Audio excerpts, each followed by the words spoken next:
દિલ્હીથી સુરત આવતી ફ્લાઇટ રદ કરવામાં આવી। એર ઇન્ડિયા એક્સપ્રેસની ફ્લાઇટ રદ કરાઈ। અગમ્ય કારણોસર ફ્લાઇટ રદ કરાતા યાત્રિકો પરેશાન। યાત્રિકોએ છેલ્લી ઘડીએ દોડધામ કરવી પડી। ફ્લાઇટ રદ થતા યાત્રિકો પરેશાન થયા।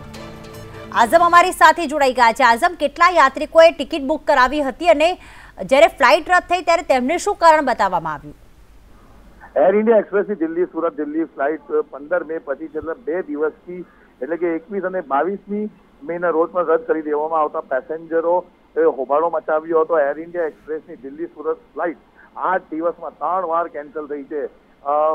જે ઓપરેશનલ સમસ્યાનું કારણ આપીને ફ્લાઇટ કેન્સલ કરાતા 160 જેટલા પેસેન્જરોએ હોબાળો મચાવીને વિરોધ નોંધાવ્યો હતો।